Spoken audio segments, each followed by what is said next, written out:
A lot of the times through a professional career where I had 9 operations and reconstructions over a 6-year period, which shattered me. Focus on the facts. Focus on the facts. Where can they move me forward? When we're looking at this, boys, it's like a table where ultimately we have facts on one end, so high facts and lots of feelings. I just want to break this down for you so it's crystal clear, and the reasons why we don't want to be in certain areas and why we do want to be in certain areas. If you've got very low or limited facts in your life and feelings, you are lost, which means you've got no identity, no path, or no purpose. The reason why you don't want to go down here is because when the feelings come, they're sporadic and there's no facts to back them up. And when you're looking for facts, there's no depth or alignment to where that should serve you in your life, which means you're drifting and floating, feeling like a robot that doesn't do anything. And that's exactly the other pitfall that you can come into if you are doing something and you are performing, but you're lacking a level of feeling to leverage from the facts you've created, which means you lack depth, you don't have alignment, and there is no love. You are a robot. The reason why you shouldn't be doing this is because ultimately it leads to a disconnection, whether it's your marriage, your children, your work, your community, your society, yourself. There is a disconnect because as humans, we're social creatures, but not just in society standards or,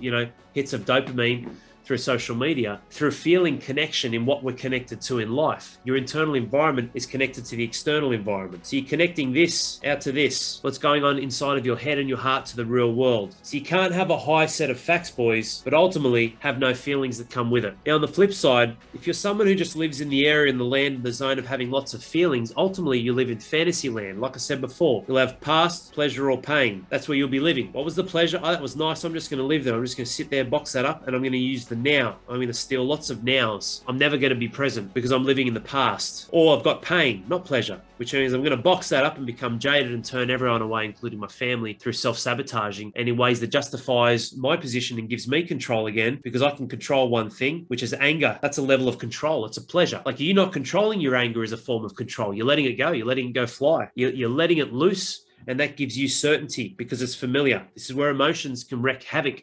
They can wreak havoc in your life. So you've got to be careful if you're just living in fantasy land because it's not real. You are a ticking time bomb and you don't experience any nows, just like future fear or fantasy. Again, fantasy, I wish this would happen. I wish that would happen, but it never does. Because you're sitting on your ass and not taking the action you need to. And fear, which leads to hesitation, not pulling the trigger again, coming back to triggers, whether it's anger, remorse, bitterness, resentment, regret, all different types of outlooks on life because you're just in fantasy land. This is where we want to be, fellas. When the world is full of chaos, we want to be one level above. That's all you need to do. When there's all this sort of stuff going on, all of this chaos and stress inside of your life, you just have to be one level above. That's it. One level above, which means you can control your triggers. You get high results and you have high purpose with those results because you're delivering great feelings to your life off the back of great facts that you've created, which means you're living with love and legacy for your children through the legacy you've created for yourself. This is what happens when you have a high set of facts and a long set of lots of feelings that work in conjunction with each other. The order is important. We will go through that. But this is critical to life, man. If you don't have control of this, it will control you, just like life will roll through you.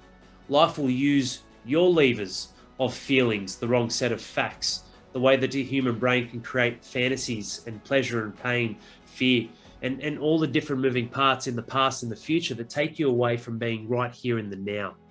That's why you've got to be careful where you apply your attention. What you attend to claims your focus, which hones in on the two essences of life, time and energy, which is what then starts to deliver influence into the reality that you construct.